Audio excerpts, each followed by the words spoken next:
There were a few people feeling a bit unsettled about it, and so we decided that we're going to actually have a prayer time specifically about the sale of the church today, whatever that means, okay, because that's up to God.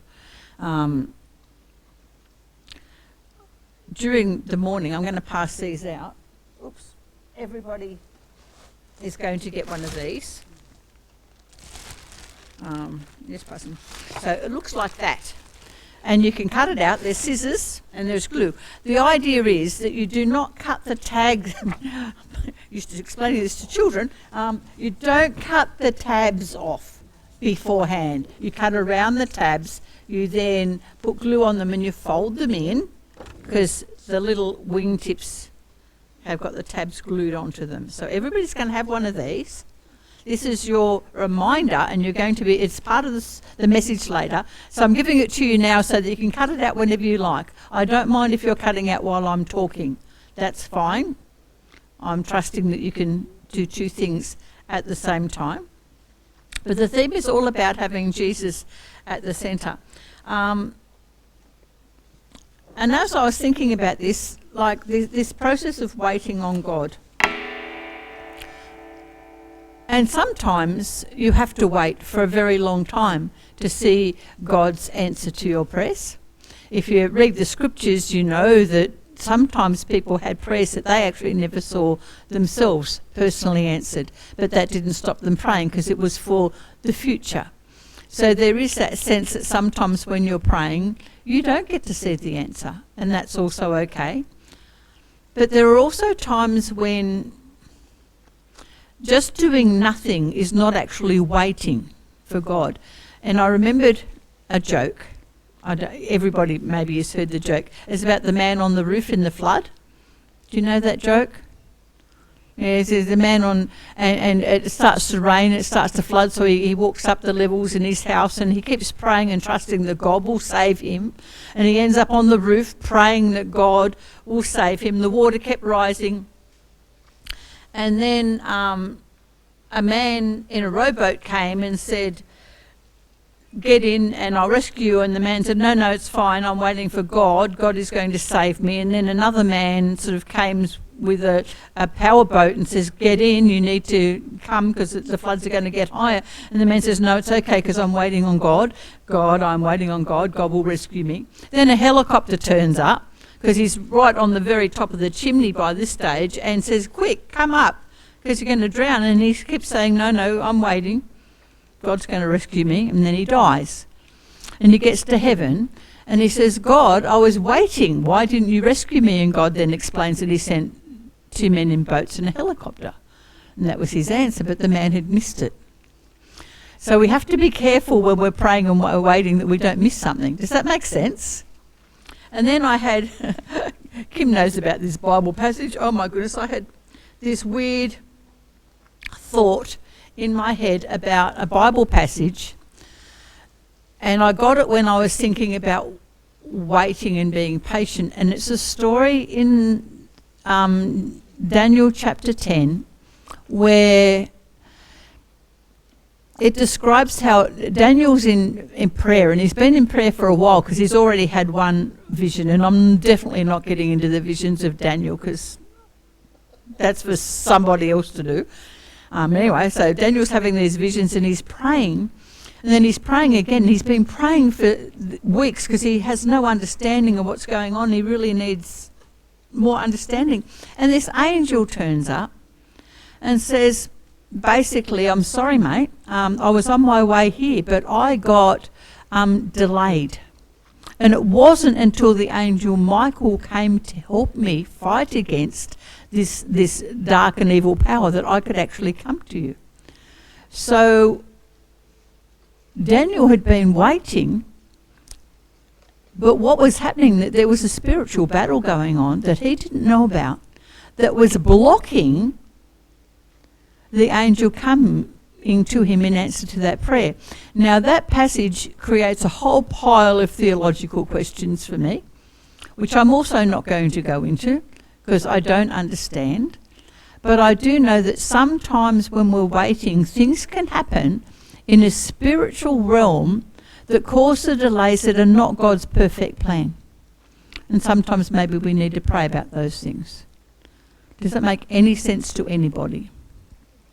So we're going to have prayer, and we're going to have prayer in two sections today. The first, we're going to get together, maybe in a couple of small groups, or if you don't want to be in a group, you can stay by yourself, because I don't want people to feel uncomfortable. But being in groups is sometimes helpful. And we're going to set our intention to just lay it out there to God that this is what's happening. We've been waiting for this sale, and the sale, as far as we know, is still happening. The people still want to buy the property.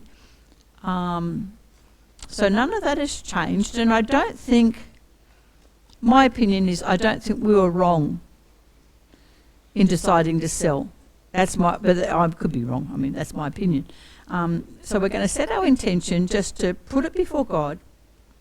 Say, this is what we're focused on. We want you to be our centre. You want to be our focus. We want to do what you want, God.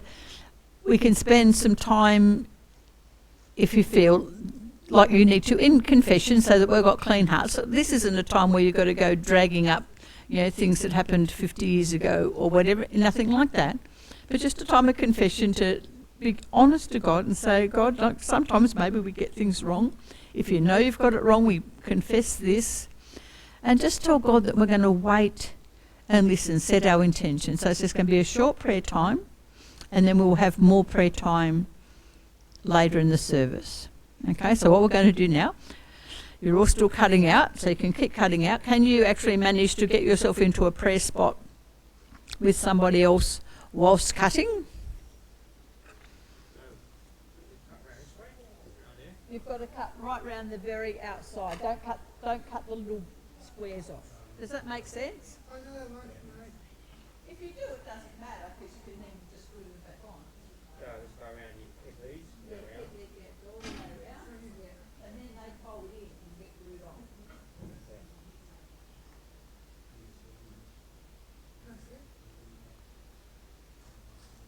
So if I make any sense about what you're doing right now, just a couple of minutes of prayer. People on in groups.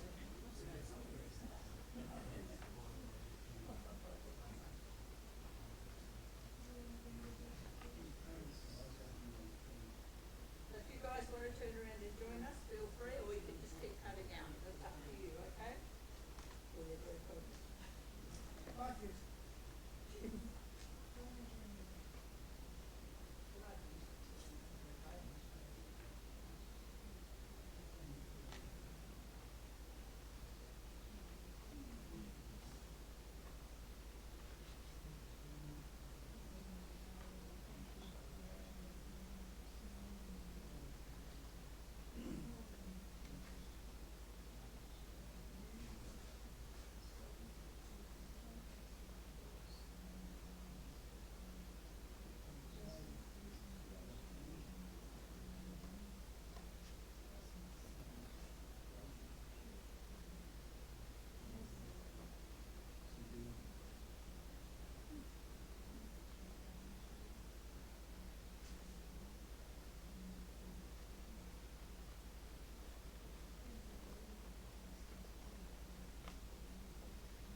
O God, you are my God. Earnestly I seek you.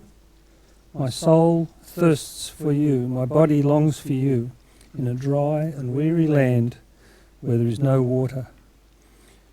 I have seen you in the sanctuary and beheld your power and your glory, because your love is better than life. My lips will glorify you.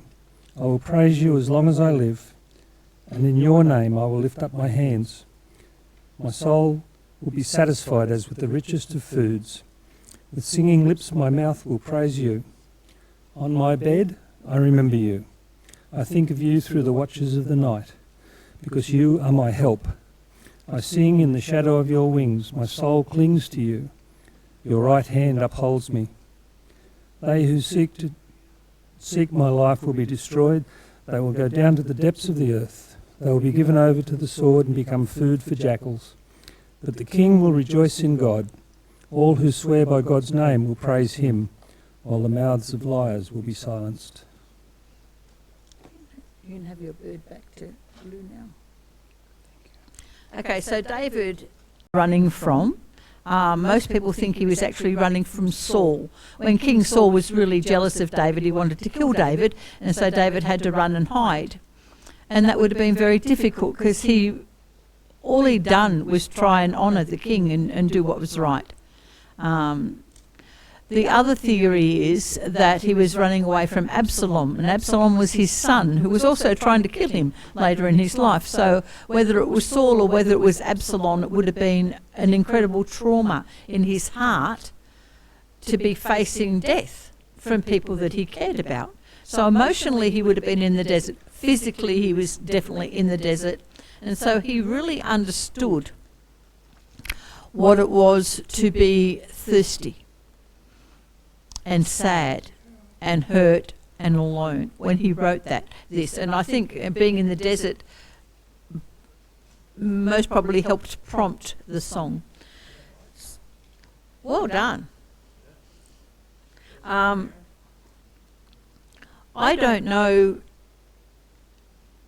if anybody here has ever experienced physical thirst the way that David would have been experiencing it in the desert. There's a few times in my life that I can remember being incredibly thirsty. One was climbing a mountain it wasn't a high mountain, but it was a mountain in New Zealand, and Mark had gone on ahead, which he often does because he's a very fast bushwalker and I'm a very slow bushwalker, particularly when climbing a mountain. And but he had the water. I didn't have the water. You did do that, yes. And so I was incredibly thirsty, and it can get to you, and the thirstier you get, the more you think about water, and the more you think about water, the worse you feel, and it was just awful. So I remember that. Yeah, you cut the little slit. You do cut the slit so it folds. So, yes.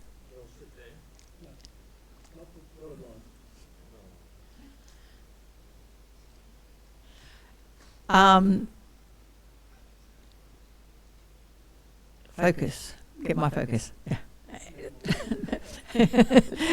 Yeah, but what I have experienced in my life more than physical thirst is a thirst for God. And those times I do remember. Unfortunately, it does tend to interact when things are going pear-shaped.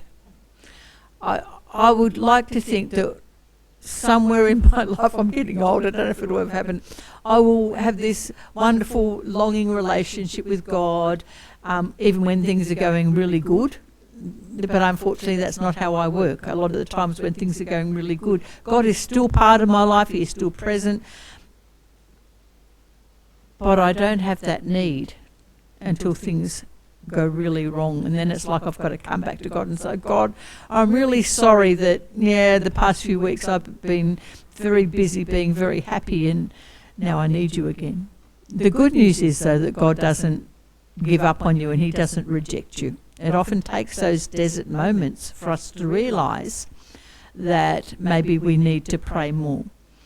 And this church is not in a desert moment, I wouldn't think. We're not suffering terribly, and we're quite comfortable still sitting here and still having this building. But in another way, it's this awkward time that we're in, because it's an in-between time, and we don't know what's happening, we don't know where we're going, and so it is a bit awkward, and so it's good for us to come back and to remember to keep God as the centre. And David does that in this psalm, and what he does is he goes back and he remembers what he knows to be true about God. And this, I reckon, is very helpful in your own life. And sometimes you just have to remember, I remember when God did that, and God has answered me, and he's done this and done this and done this and done this. And you start reflecting on the goodness of God, drawing your focus back to where it should be. And all of a sudden, things shift. And you know that God is present. It becomes more reality. And you know that God is present, God is real, and God will work in this circumstance as well. Because he's faithful. If he's worked in all these other circumstances in your life, if he has led you all this way so far, then he will continue to lead you on the next steps in the rest of the journey. And that's what David is, he's looking here. He says, I've seen you in the sanctuary, I've beheld your power and your glory. He remembers these things. And he also knows that God's love is better than life. He understands that where we need physical water for our physical being, we need God for our spiritual being. God is just as necessary for our life as water is for our body. Because it is God who sustains and God who keeps us spiritually alive. Without that relationship with God, it just dies and we become empty and hollow.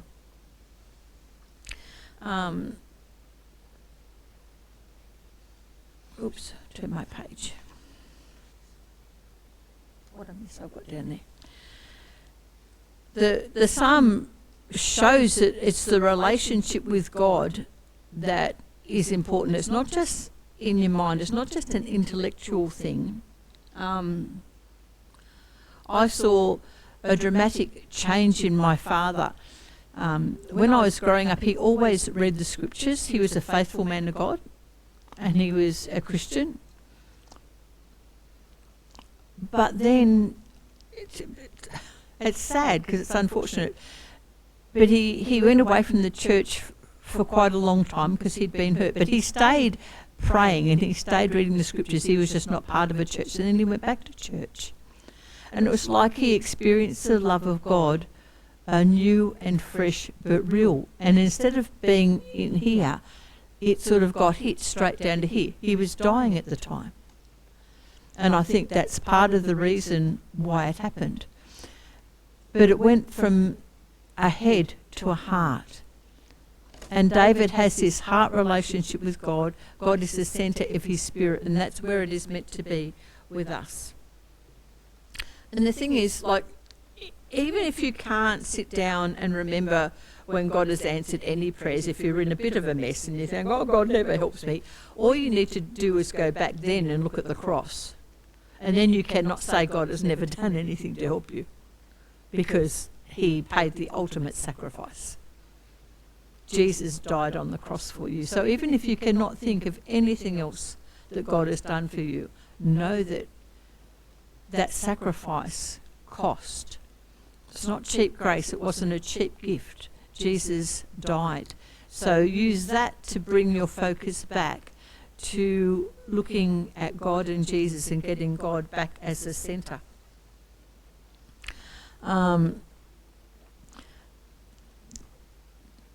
There is a poet. I would say that they're not a Christian poet at all, but I find there's a beginning of a poem, and it's called "Oh Say Poet," that I find speaks to this, because it says, "Oh say poet, what you do, I praise." But what about the deadly and monstrous? How do you keep going? How do you take it all in? I praise. And I think those verses are key, that it doesn't matter what is going around, you praise. Doesn't matter what is going on, you praise. You focus back on God and you praise. And I think that's the key to having that God-centred relationship no matter what is happening in our life. Because that's what God wants for us. So things can be going crazy and looking terrible, but if you choose to go back and recenter, to think about what God has done, we can do that as a church as well as individuals, what God has done, how God has helped, how God has brought people to us. I think that Lindsay and Wenda are a great answer, and they have helped our church so much. They were there just at the right time. Isn't it amazing that they're there at the right time? I go back further and I think about Andrew, and I find what happened there was really sad in a way, but they're in this really great place now. So they were here to help us before moving to this place, which is also really good for them. See, God hasn't betrayed us, hasn't let us down. He's there all through it. And God will continue to be with us as we make these decisions. That's the end of what I have to say there. Thank you, Mark. Yes. Well done. We're just going to sing again. The balance. And the reason this works is because of the weight in the wings. And it's like if you have bigger burdens and bigger problems that you can't imagine, then sometimes you have to shift your focus even more onto God. Make sure he truly is in that balance point, because if he's in the I'm having a bad day with this, aren't I? I never have bad problems. If I'm teaching a physics lesson, it always works. I'll do it that way. Yeah, there we go. Teach a physics lesson, it always works. The kids weren't at all interested in the physics lesson, I might add. What they were interested in was playing with the bird, but that's okay. Because it's just about the centre of mass. There you go. It works. It just floats. And that's what can happen with your problems if God is the centre. The problems will still be there. The weight is still there. It doesn't go away. The problems can still be there, but the balance is there. And so when we go back into the next lot of prayer time, I want you to understand that we might think that this is a huge problem that we've got at the moment because we've got this big building and we're trying to sell it and it's just a nightmare and nothing's happening. But God's the centre. And I believe God is the centre of the people that come here. We might be only a few people that come to church, and different people come on different days, but people come here because they all love Jesus. They don't come here because they should, because it's Sunday. Does that make sense? We're here because we love Jesus. And I think if we have Jesus as a centre, it's okay. Because Jesus we will find the way through, because Jesus is the balance. Focus on Jesus. It's not impossible, is it? So you can take your little bird home and you can remember that God is to be your centre. If God is the centre, he answers, he balances, he brings it right in your life. So we're going to break into prayer groups just again. We're going to just continue to pray that truly God will be the centre. If, as you're praying, you believe that there is something that needs to be said or prayed about further when it comes to the church or the sale, write it down, give it to me, share it, do something with it. Don't just sit on it. Might be like me with my verse from Daniel. I have no idea why God popped that verse in. I mean, I have my opinions that it was because I had to understand that sometimes there is a spiritual battle going on, but I don't know. I just share that because maybe it will mean something to somebody and maybe somebody else will pray, because I think that's how the body works together. That sometimes we listen to God and we pray a certain way and then somebody will go, okay, and they will then pray into that as well. And that's how the body works. We support each other in prayer and maybe sometimes can discern what God is saying. And other than that, we just wait. So we're going to pray again. And then I think after that, one last song and announcements right at the end. So that's okay. It's only